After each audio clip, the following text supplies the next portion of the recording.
Fighter पर fight. जी हां, आज की हमारी स्पेशल रिपोर्ट इसी पर है।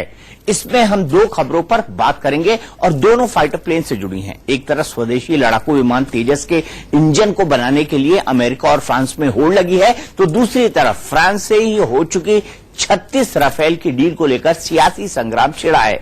सबसे पहले बात करते हैं तेजस की।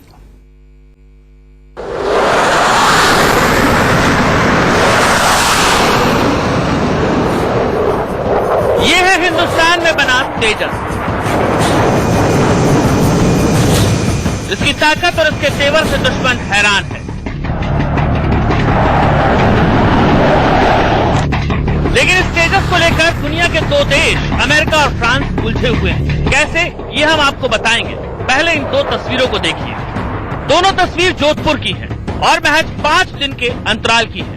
पहली तस्वीर 7 फरवरी की है, जिसमें हिंदुस्तान के इस जाबाज तेजस की सवारी कर रहे हैं फ्रांस के एयर चीफ जनरल आंद्रे लिनाटा। और दूसरी तस्वीर 3 फरवरी की है, जिसमें तेजस की सवारी कर रहे हैं अमेरिका के air chief David L Goldfield. दो देशों के एयर चीफ इस तेजस को क्यों उड़ा रहे हैं, यही खबर है। दरअसल इस तेजस की सारी तकनीक भारत के पास है, लेकिन इंजन को लेकर पंगा फंसा हुआ है। भविष्य में तेजस के इंजन की आपूर्ति को लेकर अरबों रुपए की डील होने वाली है और इसी डील को हासिल करना चाहता है अमेरिका और फ्रांस। दरअसल भारत ने पहले इस विमान के अंदर भारत में ही निर्मित कावेरी इंजन लगाने का फैसला किया था, लेकिन कावेरी इंजन तेजस में सफल नहीं हो पाया, जिसके बाद ये फैसला लिया गया कि अमेरिका के जनरल इलेक्ट्रिकल से JE404 इंजन को खरीदा जाए और तेजस में लगाया जाए।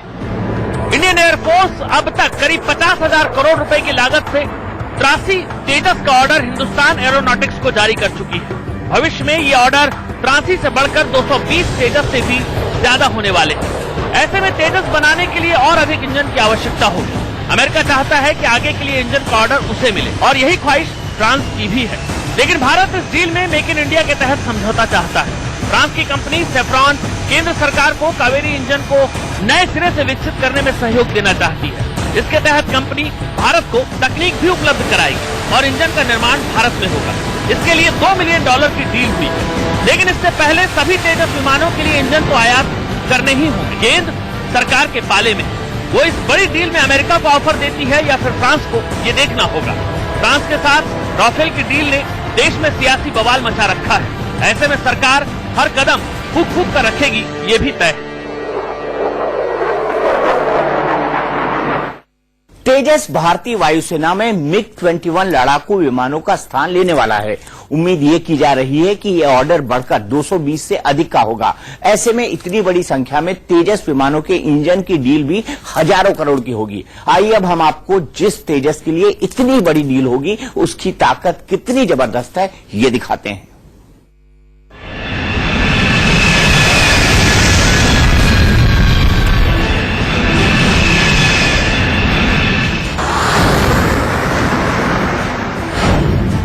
देश में बना पहला लाइट कॉम्बैट लड़ाकू विमान है तेजस, जो वायुसेना के बेड़े में शामिल है।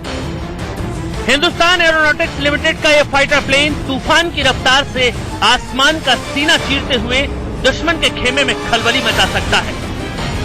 ताकत और तकनीक के मामले में यह दुनिया के बेहतरीन लड़ाकू विमानों को टक्कर देने की हैसियत रखता है। रफ्तार और धार के मामले में तेजस की तुलना अमेरिका के F-16, फ्रांस के मिराज 2000 और स्वीडन के ग्रिपेन लड़ाकू विमान से की जाती है। वही ध्वनि की गति से भी तेज उड़ने वाले तेजस की गिनती दुनिया के सबसे हल्के सुपरसोनिक विमानों में है। तेजस आसमान में 50,000 फीट की ऊंचाई पर उड़ान भर सकता है। ये हवा से हवा में और हवा से जमीन पर मिसाइल फायर कर सकता है। साथ ही इससे एंटीशिप मिसाइल, बम और रॉकेट भी दागे जा सकते हैं। इसके अलावा तेजस 2300 किलोमीटर की लंबी दूरी तक उड़ान भर सकता है। तेजस की ईंधन क्षमता 2500 किलोग्राम है।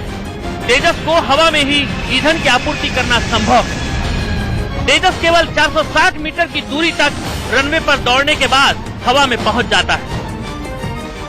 हवाई ताकत के मामले में हिंदुस्तान के हौसले को पूरी दुनिया सलाम कर रही है, क्योंकि तेजस के तौर पर भारत की वायुसेना को ऐसा फाइटर मिल चुका है जो दुश्मन देश पाकिस्तान के J-17 फाइटर प्लेन का भी करारा जवाब माना जा रहा है, जिसे पाकिस्तान ने चीन की मदद से हासिल किया था। तेजस स्वदेशी लड़ाकू विमान है, जबकि राफेल विदेशी लड़ाकू विमान है। और इसी अत्याधुनिक विदेशी लड़ाकू विमान राफेल के सौदे को लेकर देश में राजनीति गर्म है। कांग्रेस इस सौदे में घपले की आशंका जता रही है और सरकार से पूछ रही है कि राफेल डील के लिए सरकार ने कितने पैसे दिए। केंद्र सरकार ने राफेल पर फ्रांस के साथ हुए समझौते में गोपनीयता की शर्त का हवाला देकर विमान की कीमत का खुलासा करने से इनकार कर दिया है, लेकिन कांग्रेस सरकार की इस दलील से सहमत नहीं। कहते हैं कि डिफेंस डील में वो डिस्क्लोज नहीं कर सकते क्योंकि उसमें सीक्रेसी क्लॉज है। हम कल भी उन्होंने यही कहा कि प्रणब मुखर्जी और एंटोनी जी भी यही कहे थे, लेकिन ये सत्य से दूर है। एंटोनी जी खुद ही वो रिप्लाई दिया है अनस्टार्ट क्वेश्चन को। ये क्वेश्चन नंबर 941 है और तारीख है 4 तारीख मार्च 213 और ये अपग्रेडेशन ऑफ एयरक्राफ्ट और इसके बारे में ही था, ये डिस्क्लोज किए। वैसा ही आप बताइए हमको। गुरुवार को लोकसभा में अरुण जेटली ने इस मुद्दे पर क्या कहा, पहले आप वो सुनिए। It is in larger interest of India's security that price is never disclosed. That's responsible governance.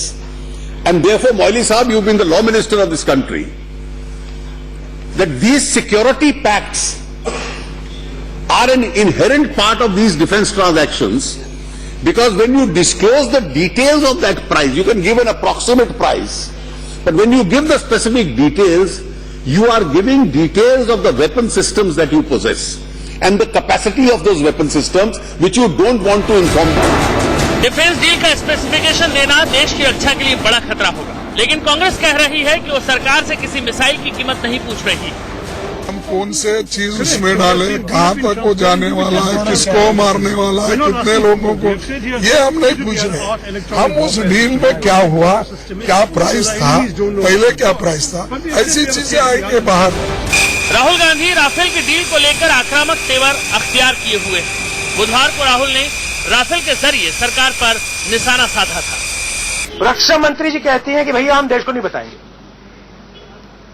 सबसे बड़ी डील हुई है, वायुसेना की रीढ़ की हड्डी है, उस पे डील हुई है। रक्षा मंत्री जी कहते हैं नहीं हम नहीं बताएंगे, हमारा तो सीक्रेट है। पेरिस फ्रांस में हमने सौदा किया है, डील की है, वो तो सीक्रेट डील है, हम देश को नहीं बताएंगे। कांग्रेस का आरोप है कि उनकी सरकार ने एक राफेल की डील 570 करोड़ रुपए में की, जबकि मोदी सरकार उसी राफेल के लिए 1570 करोड़ रुपए देने को राजी है। जबकि वही राफेल आज की तारीख में दूसरे देश फ्रांस से 694 करोड़ में खरीद रहे हैं।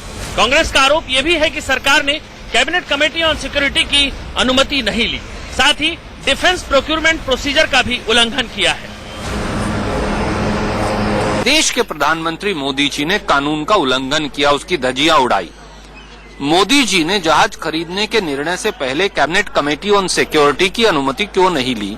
डिफेंस प्रोक्योरमेंट प्रोसीजर को वायलेट क्यों किया?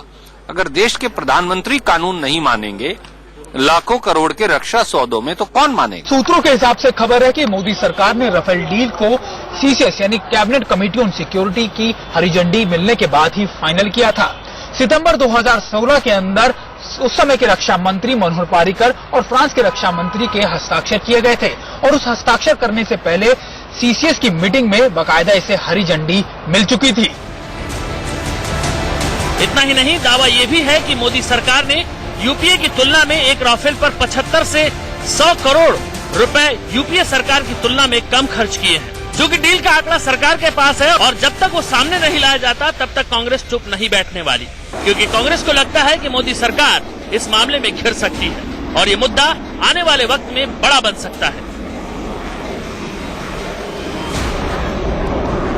दरअसल राफेल डील को लेकर बातचीत 2012 से ही चल रही थी, लेकिन विमान बनाने वाली कंपनी डेजॉल्ट के साथ तकनीकी मुद्दों और कीमतों पर बात नहीं बन पाई थी। साल 2014 में जब मोदी सरकार आई तो इस डील को आगे बढ़ाया।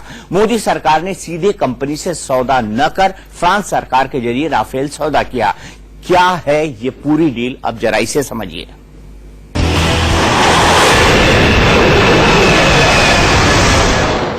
राफेल लड़ाकू विमान खरीदने की योजना का ऐलान प्रधानमंत्री नरेंद्र मोदी ने अप्रैल 2015 में अपने फ्रांस दौरे पर किया था, जिसके बाद दोनों देशों के बीच 36 राफेल लड़ाकू विमान का समझौता हुआ।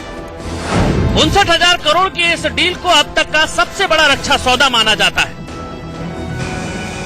भारत को 2019 के आखिर तक फ्रांस से 36 राफेल लड़ाकू विमान मिलने हैं। सितंबर 2016 में 36 राफेल लड़ाकू विमान की खरीद को लेकर भारत और फ्रांस ने एक करार पर हस्ताक्षर किए थे। फ्रांस के रक्षा मंत्री और भारत के रक्षा मंत्री मनोहर पर्रिकर ने 23 सितंबर 2016 को नई दिल्ली में इस सौदे पर हस्ताक्षर किए थे और फिर लंबे इंतजार के बाद भारत और फ्रांस के बीच राफेल डील पर मुहर लग गई। इस सौदे के तहत भारत और फ्रांस के बीच 36 लड़ाकू राफेल विमानों का सौदा करीबन 7.87 अरब यूरो यानी करीबन 59,000 करोड़ के करीब था। यह भारत और फ्रांस के बीच, या फिर कह सकते हैं कि भारत का सबसे बड़ा रक्षा सौदा है। इस सौदे के तहत राफेल विमान बनाने वाली डेसॉल्ट एविएशन विमान के पुर्जे 7 सालों तक शुरुआती मूल्यों पर ही मुहैया कराएगी। वहीं इस डील में सरकार ने 50% ऑफसेट का भी प्रावधान रखा है, यानी भारत की छोटी बड़ी कंपनियों के लिए कम से कम 3 अरब यूरो यानी करीब 22,406 करोड़ रुपए का कारोबार और ऑफसेट के जरिए हजारों रोजगार का सृजन भी इसमें शामिल है।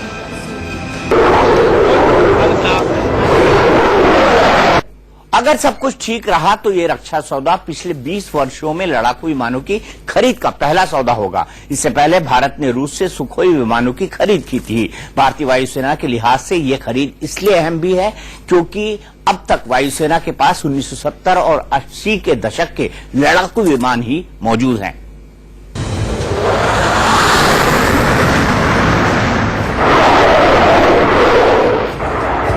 जंग के मैदान में राफेल दुश्मनों के लिए काल है। इस लड़ाकू विमान को ऊंचे इलाकों में लड़ने में महारत हासिल है। राफेल सिर्फ 1 मिनट में 60,000 फुट की ऊंचाई तक जाने में सक्षम है। वहीं इसकी मारक क्षमता करीब 3,700 किलोमीटर है और ये 2200 से 2500 किलोमीटर प्रति घंटे की रफ्तार से उड़ सकता है। राफेल विमान की सबसे बड़ी खासियत यह है कि इसके अंदर दुनिया की सबसे बेहतरीन और लेटेस्ट टेक्नोलॉजी का इस्तेमाल किया गया है। राफेल के अंदर ओझल हो जाने वाले मीटियर मिसाइल और इजराइल की सबसे लेटेस्ट और बेहतरीन टेक्नोलॉजी का इस्तेमाल किया गया है। इसके अंदर जो अफीसा रडार लगा है, फेज्ड अरे रडार लगा है, बियॉन्ड विजुअल रेंज इसको जो है ये मार कर सकता है। 100 किलोमीटर की दूरी पे इसका इलेक्ट्रॉनिक काउंटर मेजर्स बहुत ऊंचे दर्जे के हैं और ये जो है एयर टू एयर रिफ्यूलिंग कर सकता है। फिलहाल भारतीय वायुसेना के पास 34 स्क्वाड्रन है जो नाकाफी है, जबकि वायुसेना की जरूरत 45 स्क्वाड्रन की है। अगर मिसाइलों से लैस अत्याधुनिक राफेल विमान भारतीय वायुसेना के बेड़े में शामिल होगा तो निश्चित तौर पर हमारी सेना को मजबूती मिलेगी।